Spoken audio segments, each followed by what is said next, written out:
These are my top 10 favorite manga of all time. Coming in at number 10, we got Usugui, a manga about gambling.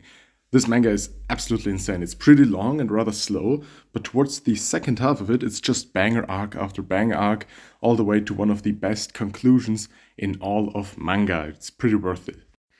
Coming in at number 9, we've got Haikyuu. And for Haikyuu, I actually first watched the anime and only then picked up the manga. But for the manga alone, it's just such an inspiring story, and I particularly like the art style and the paneling later on in the manga.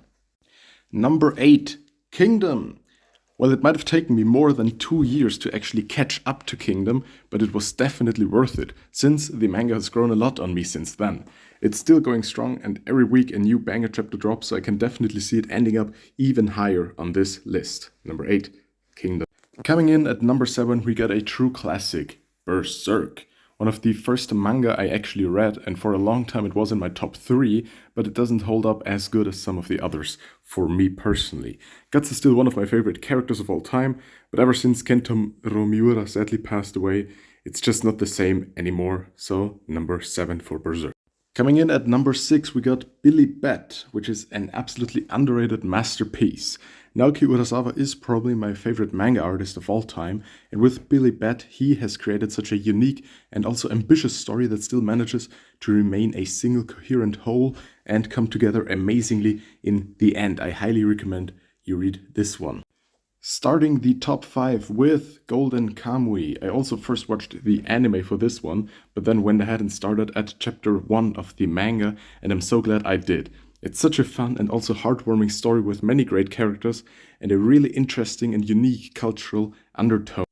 At number 4, I got Ashita no Cho, a true classic. This manga is probably older than your dad, but it's still such an easy and such a fun read. The journey and the character development of Cho Yabuki, the protagonist, is something you won't find twice in anime or manga, and the ending is just jokuzel.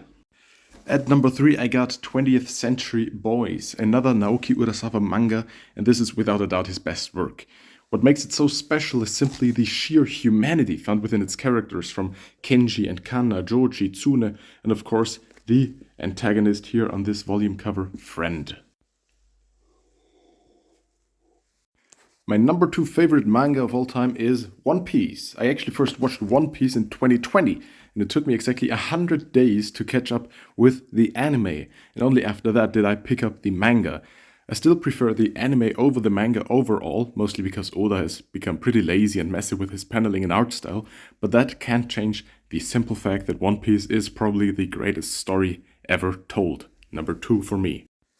And the only manga that can top One Piece for me is JoJo's Bizarre Adventure, all parts taken together. It's the same with JoJo also. I first watched the anime and I only picked up the manga for part 6 onwards. Part 7 is easily my favorite, but part 8 is a solid second. And with part 9 currently serializing, I'm very excited to see whether JoJo can hold this number 1 spot.